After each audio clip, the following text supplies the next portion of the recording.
You felt it. That moment when you smile, and something inside you is quietly breaking. You've carried it alone. You've said, "I'm fine," when you weren't. Let's walk through this together. You laugh at the right moments. You say, "I'm fine," before anyone even finishes asking. You make jokes when the room gets too quiet. And you smile, always smile, even when something inside you feels like it's quietly breaking. And here's the strange part. Nobody knows. Nobody even suspects. Because you've gotten so good at this that sometimes even you forget that the smile isn't real. If that sounds familiar, this video isn't just about you. It's for you. Stay with me. Nobody wakes up one day and decides to hide their pain behind a smile. It doesn't work that way. The mask doesn't appear overnight. It's built slowly, quietly, one small moment at a time. Maybe you were a child and you cried, and someone told you to stop, that it wasn't a big deal. So you stopped. Not because you stopped feeling it, but because you learned that feeling it out loud made people uncomfortable. Or maybe you were in a home where emotions were never really talked about, where everyone was fine, always fine, even when things were clearly not fine. And you absorbed that. You learned the rule without anyone ever saying it directly. Keep it together, keep smiling, keep going. Or maybe something happened, something genuinely painful, and when you finally showed it, the reaction you got wasn't comfort, it was distance, or worse, judgment. And so some part of your brain made a very logical decision. If showing pain pushes people away, then I simply won't show pain. That's not weakness, that's adaptation. That's a child, or a younger version of you, trying to survive in an environment where vulnerability didn't feel safe. The problem is that the environment eventually changes, but the mask stays. Let's talk about what this really looks like in daily life, because it's more subtle than most people realize. It's not just smiling when you're sad, it goes much deeper than that. It looks like being the funny one in the group. The one who always has a joke ready, who lightens the mood, who everyone loves to be around. Because you've learned that making people laugh is the safest way to be loved without ever being truly seen. It looks like asking everyone else how they're doing, genuinely caring about their problems. Being the person people call when they're struggling, while never, ever making yourself the one who needs help. It looks like saying, "I'm just tired," when someone notices something is off. Because tired is acceptable. Tired doesn't require explanation. Tired doesn't make anyone worry too much or ask too many questions. It looks like performing happiness so convincingly that people tell you, they actually tell you, "You always seem so happy, you're always so positive." And you smile at that too, because what else would you do? And it looks like lying awake at night, alone with thoughts you'd never say out loud, feeling something heavy that has no name, and then waking up the next morning and doing the whole performance again. Psychologists have a term for the gap between how we feel on the inside and what we show on the outside. It's called emotional masking. And while almost everyone does it to some degree in social situations, for some people it becomes a full-time occupation. One of the biggest drivers of this is something called attachment anxiety. When we grow up in environments where love or attention felt conditional, where we had to be good or easy or happy to receive care, we internalize a belief: I am only acceptable when I am not a burden. There's also something called the fawn response, which sits alongside fight, flight, and freeze as one of the ways humans respond to threat.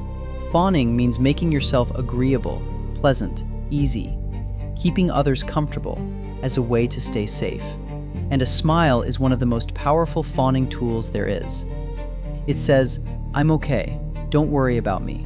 Everything is fine here." And then there's what researchers call emotional suppression, the act of consciously or unconsciously pushing feelings down before they surface. Suppression doesn't make emotions disappear. It delays them. And while you're delaying them, they cost you something. Increased stress hormones, heightened anxiety, a persistent low-grade exhaustion that never quite goes away no matter how much you sleep. You're not lazy. You're not weak. You're tired because carrying a hidden weight for years is genuinely physically exhausting. Here's the part that might surprise you. Most people who smile to hide their pain aren't hiding it from others. Not really. They're hiding it from themselves. The smile isn't just a performance for the people around you. After years of practice, it becomes the first thing you reach for internally. Something painful happens, and before you've even had a second to feel it, the smile is already there. The reframe is already happening. It's not that bad. Other people have it worse. I'm fine. You've become so good at managing the outside that you've started managing the inside the same way. And the result is a strange kind of disconnection, where you can watch yourself going through something painful and feel almost nothing, and then weeks later, completely fall apart over something small, because all that accumulated weight finally found an exit. That sudden cry in the car, that moment alone in the shower, that wave of sadness that hits you out of nowhere on an ordinary Tuesday afternoon. That's not you being doctorlick. That's the weight finally finding a door. Think about the friend who is always the strong one, the one who shows up for everybody, who handles their own losses quietly and quickly, and is somehow back to normal before anyone else would be. People call them resilient. People admire them. And sometimes, when no one is watching, they sit alone and wonder why they feel so completely invisible. Think about the person at work who laughs loudest at meetings, who keeps the energy up, who everyone assumes is doing great, and who drives home in total silence because the performance is exhausting. Think about someone who just went through a breakup, or a loss, or a failure.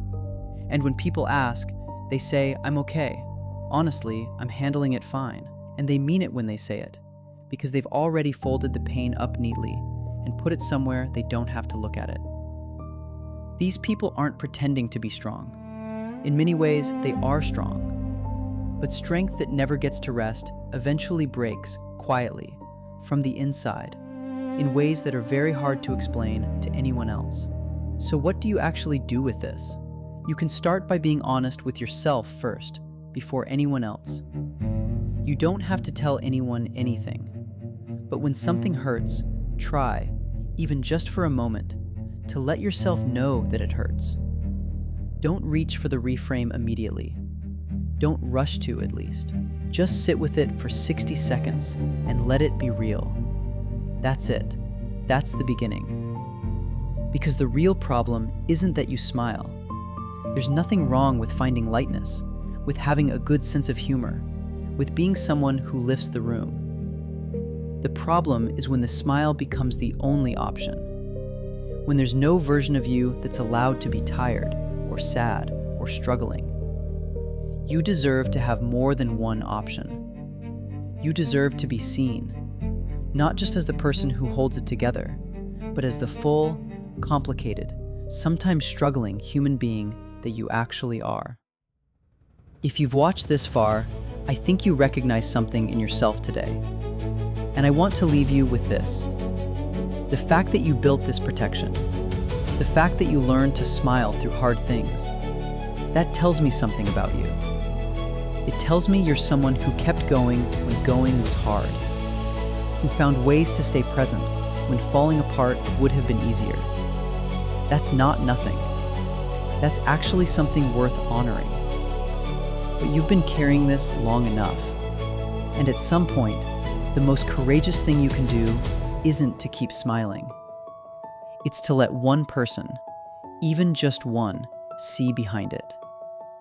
You don't have to be okay all the time. and you don't have to pretend that you are. That's all for today. Thank you for spending this time here. Whatever brought you to this video, I hope something in it helped, even a little. Subscribe if you want more of this. Every week, same place. Take care of yourself.